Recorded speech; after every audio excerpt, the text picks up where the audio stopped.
नमस्ते दोस्तों, कैसे हैं आप सब लोग। उम्मीद करती हूँ आप लोग बहुत अच्छे होंगे। मैं रमा आर्या फिर से आप लोगों का अपने YouTube channel India's beauty and culture में बहुत बहुत स्वागत करती हूँ। दोस्तों, आज हम बात करेंगे मोतियाबिंद की।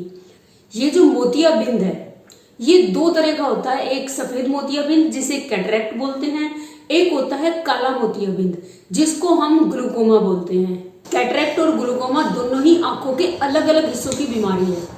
जो कैटरेक्ट है वो हमारे लेंस की प्रॉब्लम है। जो हमारी आंखों का लेंस होता है जिसके थ्रू सामने की इमेज हमारे रेटिना पे पड़ती है जाके, तो हमारी आंखों का जो लेंस होता है एज बढ़ने के साथ साथ उसके ऊपर कफ की परत जमने लगती है। ये एज से रिलेटेड प्रॉब्लम है। मैक्सिमम ज्यादातर लोगों के साथ ये एज के बढ़ने के साथ साथ दिखाई देती है। और कई बार क्या होता है, कम एज में भी जिन लोगों की आंखें कफ के प्रभाव में बहुत ज्यादा आ गई हैं, उनके लेंस पे भी कफ जम जाता है और उसकी जो परत होती है वो सामने से भी दिखाई पड़ती है। इसकी पहचान ये होती है कि जिसकी आंख में कैटरेक्ट होता है उसे धुंधला दिखाई देना शुरू हो जाता है और सामने से देखने पे भी उसकी जो आंखें हैं वो व्हाइट व्हाइट नजर आती हैं। जो ये कैटरेक्ट है ये इतनी बड़ी समस्या नहीं है किसी के लिए भी, क्योंकि इसको ठीक किया जा सकता है, इसके लेंस चेंज कराए जा सकते हैं और घरेलू उपायों से इसका बहुत ही आसान तरीके से उपाय किया जा सकता है। दूसरा होता है ग्लूकोमा। जो ग्लूकोमा है वो हमारे रेटिने की प्रॉब्लम है। ये जो काले मोतिये की समस्या है ये हमारे रेटिना की समस्या है। जो हमारा पूरी आंख है इसके अंदर जो एक जेल होता है जिसको विट्रस बोलते हैं, उस जेल का एक पर्टिकुलर प्रेशर है। जब ये प्रेशर कम होने लगता है उस समय हमारी आंख में काले मोतियाबिंद की समस्या उत्पन्न होती है। ये कई बार पीढ़ी दर पीढ़ी चलती है, यानी कि ये हमारे खानदान में अगर किसी को है तो हमें होने के भी चांस रहते हैं। ये काला मोतियाबिंद सफेद मोतियाबिंद के मुकाबले बहुत ज्यादा हार्मफुल है, क्योंकि अगर हमारी आंखों की रोशनी इससे एक बार चली जाए, हमारी आंखों की रोशनी पूरी तरह से वापस लाना एकदम असंभव काम होता है। अब हम इन दोनों तरह के मोतियाबिंद के उपायों की बात करते हैं। कुछ टाइम पहले मैंने एक वीडियो डाला था जिसमें मैंने मोतियाबिंद का एक नुस्खा बनाया था अपने पापा के लिए, और वो जो नुस्खा है वो मैंने राजीव दीक्षित जी से सीखा था, उनकी एक वीडियो से सीखा था। तो मेरे पास सामान अवेलेबल था और मेरे पापा को ये समस्या हो गई थी मोतियाबिंद की, तो मैंने उनके लिए वो नुस्खा तैयार किया और उसके बाद वो अपने पापा को दे दिया। और मेरे पापा ने जब वो नुस्खा यूज करना शुरू किया तो जिस आंख में काले मोतियाबिंद की समस्या थी उनको, उस आंख की उनकी रोशनी 1 महीने के अंदर ही वापस से ठीक हो गई थी। जब मैंने उनसे उनका रिजल्ट पूछा तो उन्होंने बताया कि बेटा जो सामने साइन बोर्ड रखा है इस पे जो लिखा हुआ है वो मैं पहले पढ़ नहीं पाता था, लेकिन इस दवाई को डालने के बाद मैं इसे अब पढ़ पा रहा हूँ। ये जो मैंने मोतियाबिंद के नुस्खे की वीडियो डाली थी उसके बाद मुझसे लोग पूछते हैं कि मैडम सफेद मोतियाबिंद पे ये काम करेगा क्या या काले मोतियाबिंद पे ये काम करेगा क्या? ये दोनों तरह के मोतियाबिंद पे काम करेगा, क्योंकि ये जो नुस्खा है इसका जो सबसे बड़ा फायदा है वो है जो हमारी आंखें कफ के प्रभाव में आ गई है, कफ को ये काटता है। और जब हमारी आंख का कफ कटेगा तो हमारा लेंस साफ होगा जिसके पे सफेदी आ गया, यानी कि सफेद मोतियाबिंद आ गया है। सफेद मोतियाबिंद को दूर करने के लिए मेरे पास एक और बहुत ही बेहतरीन उपाय है। आप अगर इस उपाय को करते हैं आपका कुछ ही दिनों में, हफ्तों में और महीनों में कैटरेक्ट ठीक हो जाएगा। ये जो उपाय है ये है एक योग मुद्रा। योग मुद्रा है सूर्य मुद्रा। सूर्य मुद्रा किस तरह से करते हैं? ये जो आपकी फिंगर है ये जिसको रिंग फिंगर बोलते हैं, इस फिंगर को आपको अपने अंगूठे के इस तरह से जड़ में लगा लेना है और अपने अंगूठे से अपनी इस उंगली को दबा लेना है। ये है सूर्य मुद्रा। आपको 45 मिनट हर रोज सूर्य मुद्रा करनी है। जब आप ये करना शुरू करेंगे तो अगर आपकी समस्या नहीं है तो आपको हफ्तों में फर्क लगना शुरू हो जाएगा, लेकिन अगर आपकी समस्या थोड़ी पुरानी है तो आपको टाइम लगेगा। तो बहुत बार मुझसे लोग पूछते हैं मैडम कितना दिन लगेगा? ये आपके ऊपर बात है कितने डिसिप्लिन में आप इसको करते हैं। अगर आप प्रॉपर तरीके से ये योग मुद्रा करेंगे तो आपको फर्क डेफिनेटली लगेगा और आपका जो सफेद मोतियाबिंद है, जो कैटरेक्ट है, आपकी आंखों से हमेशा के लिए दूर हो जाएगा। और आप ये उपाय हमेशा कर सकते हैं, इससे शरीर के अंदर और भी बहुत फायदे होते हैं।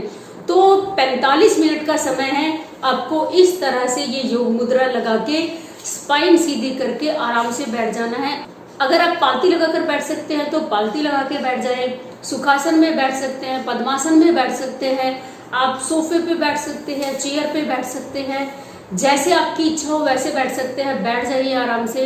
और मैं आपको पर्सनली सलाह दूंगी, जब आप इस तरह से बैठते हैं अपनी आंखें बंद कीजिए, लाइट डिम कर दीजिए कमरे की और सांसों पे ध्यान दीजिए। हमारे शरीर के अंदर अगर रिपेयर होता है, हीलिंग होती है, तो अगर हम अपने शरीर पे ध्यान देते हैं उस वक्त, तो हमारा शरीर कई गुना रफ्तार से अपने आप को हील करता है। तो जो हमारा शरीर है वो आंखों को हील करने में और ज्यादा जल्दी दिखाएगा। अगर हम किसी से बात करते हुए लगाते हैं, टीवी देखते हुए लगाते हैं या घूमते फिरते ये मुद्रा लगाते हैं, तो बहुत धीमे धीमे असर होएगा। जो भी काम करो पूरे दिल से करो और पूरे डिसिप्लिन से करो। तो आपको बैठना है, आंखें बंद करनी है और इसके बाद सांसों पे ध्यान देना है। सांस हमारी अंदर जा रही है, सांस हमारी बाहर आ रही है। आपके दिमाग में बहुत सारे विचार आएंगे, उनको बिल्कुल इग्नोर कर देना, ध्यान मत देना। आपका पूरा फोकस अपनी सांसों पे होना चाहिए। धीरे धीरे आपकी आदत बिल्कुल पक जाएगी और आपका जो ध्यान है वो सांसों के अलावा कहीं और होगा भी नहीं। तो इस तरह से अगर आप 45 मिनट बैठते हैं तो आपकी जो मोतियाबिंद की समस्या है वो हमेशा के लिए दूर हो जाएगी। साथ ही साथ जो नुस्खा मैंने आपको बताया था उसके लिए आप आई बटन में ये वीडियो है वो देख सकते हैं। उस नुस्खे को भी अगर आप यूज करते हैं तो जो आपकी आंखें हैं वो कई गुना तेजी से ठीक हो जाएंगी। और अब बात करते हैं ग्लूकोमा की, यानी काले मोतियाबिंद की। आप ये नुस्खा तो जरूर यूज करेंगे और ये जो मुद्रा है ये आप ये भी लगा सकते हैं। साथ ही साथ जो सबसे इम्पोर्टेंट चीज है, कपालभाति आपको करना है। इसके साथ जो प्राणायाम होता है, जब आप ये लगा के बैठेंगे, आप कैटरेक्ट में भी कर सकते हैं, आपको बहुत फायदा होगा। लेकिन जो ग्लूकोमा के पेशेंट हैं उनको तो स्पेशली करना ही करना है। सूर्य मुद्रा लगा के बैठेंगे और जो मैंने आपको नुस्खा बताया है आई बटन में, जिसका मैंने आपको जिक्र किया है, आई बटन में देखेंगे, वो नुस्खा आप यूज करेंगे। और साथ ही साथ कपालभाति प्राणायाम भी आपको करना है। ये प्राणायाम करते कैसे हैं बहुत ध्यान से देखिए। तो ग्लूकोमा के लिए जब हम कपालभाति करेंगे, हमारी सूर्य मुद्रा जरूर लगी रहेगी और हमें अपनी सांस को झटके से बाहर फेंकना है।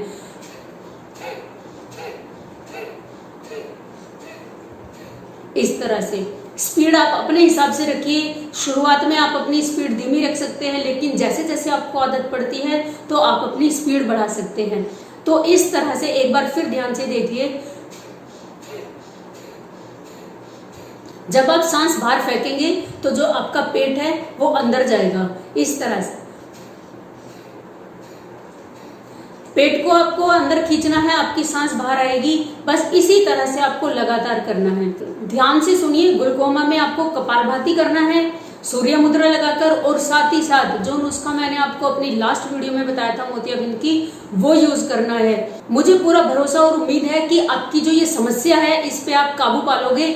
जिनको काला मोतियाबिंद है उनको मेरी ये सलाह है, आप ये उपाय जरूर करें, पूरे डिसिप्लिन के साथ करें। इससे आप अपनी समस्या पे काबू पा लोगे। लेकिन फिर भी मेरी आप लोगों से ये सलाह रहेगी कि आप किसी आंखों के अस्पताल में जाएं, अपनी आंखें चेक कराएं। जब आप ये उपाय कर रहे हैं तो आपको 3 महीने उपाय करने के बाद कितना आंखों में आपके फर्क लगा है इसकी जांच जरूर कराएं। अगर आपको 3 महीने में फर्क नजर आता है, उपाय आप कंटिन्यूअस कीजिए और आपकी जो ये समस्या है वो हमेशा के लिए चली जाएगी। लेकिन अगर आपको बिल्कुल भी फर्क नहीं लग रहा, कई लोगों के साथ क्या होता है, इनकी बॉडी इतनी ज्यादा रिजिड होती है कि अपने आप को हील करने की उनकी ताकत बिल्कुल खत्म हो चुकी होती है, तो वो लोग प्लीज अस्पताल जरूर जाएं और अपनी आंखें वहां चेक कराएं और वहां ही इसका इलाज कराएं। क्योंकि जो ये उपाय है वो तब काम करते हैं जब हमारी बॉडी खुद को हील करना चाहती है। कई लोगों की जो टेंडेंसी होती है वो इतनी टफ होती है कि उनकी बॉडी में खुद को हील करने की जो ताकत होती है वो बिल्कुल खत्म हो चुकी होती है। वो बिल्कुल डॉक्टरों के भरोसे ही चलते हैं, उनका जो शरीर है वो डॉक्टर ही चला रहे होते हैं। लेकिन मेरी इस वीडियो के जो उपाय है वो उन लोगों को डेफिनेटली फायदा देंगे जिनकी बॉडी में सेल्फ हीलिंग की ताकत है, जिनके अंदर ये कॉन्फिडेंस रहता है कि वो अपने आप को ठीक कर लेंगे। तो उम्मीद करती हूँ आपको ये वीडियो अच्छा लगा होगा। वीडियो अगर आपको अच्छा लगा है तो प्लीज इसे लाइक जरूर करें। मेरे चैनल पे अगर आप नए आए हैं तो चैनल को सब्सक्राइब करके बेल बटन जरूर दबा देना। कमेंट बॉक्स में मुझे सजेशन देना आपको किस टॉपिक पे वीडियो चाहिए। जिस टॉपिक पे आप कहेंगे वीडियो जरूर बनेगी। ये वीडियो आपको कैसा लगा इसके बारे में भी आप मुझे जरूर बताएं। मिलती हूँ किसी नई वीडियो में किसी नई इंफॉर्मेशन के साथ। तब तक के लिए आप मस्त रहिए, स्वस्थ रहिए, खुश रहिए। Bye bye.